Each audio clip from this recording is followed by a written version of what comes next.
back again. Going to do a coat of grey primer now.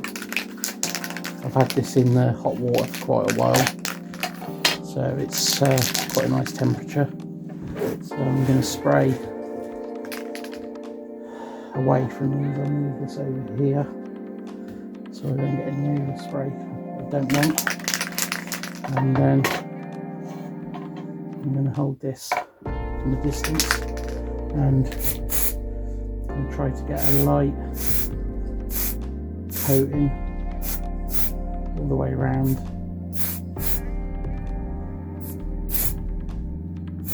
Okay, so we just want a light coating, don't want it too thick. A, if you pile this on too thick, you're going to cover up the detail in the panels, and B, if you go too much and you end up with it running, you're going to give yourself more work. So just keep good distance away so that you just get that fine sort of dusting. Try to get in all the little nooks and crannies. And same with the body. We'll hold it from the inside out. I think that mix this back out. Let's do the bed again.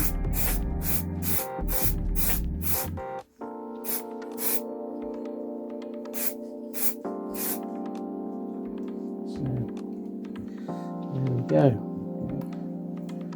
So we've got the paint back in there.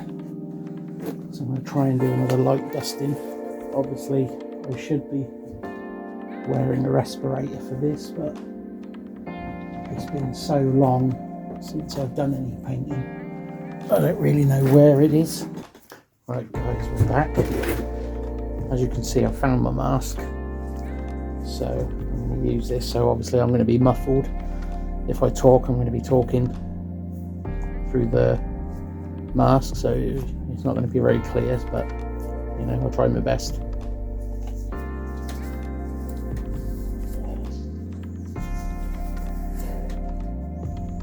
Right, if you guys can hear me. So I'm going to do the same again. I've had the can in the warm water again, and I've been shaking it for the last couple of minutes. Make sure it's down it.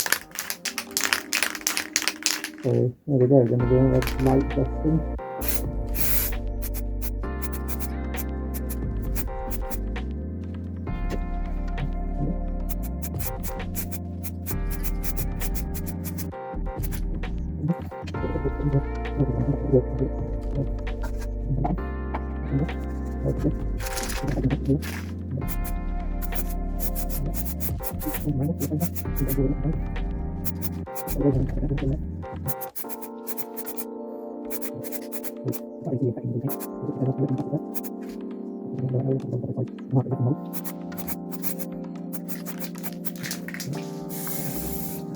Always invert your can and spray some of the solvent out to keep the nozzle clear. So there we go. I've sprayed my hands, I think I've got my arm with it. So that's a bit it for today. I will leave this to dry now. I'm kind of getting some of the fumes even with this mask. So my garage is quite a big garage, so it seems quite strong. So that one is it for this, guys. In the next video, as long as this finish comes out okay, then we'll be on to the top coat. So it hasn't taken very long really, it's just a drying time. So I will see you in the next bit of the video. The Ford F-100 was nicknamed the Pumpkin because of its rounded corners, and Tamiya has reproduced this styling in great detail using injection-molded, impact-resistant styrene.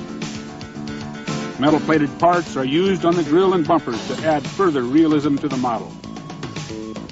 The semi-pneumatic 115mm tires have earth-grabbing traction and really make the Pumpkin stand tall at the track.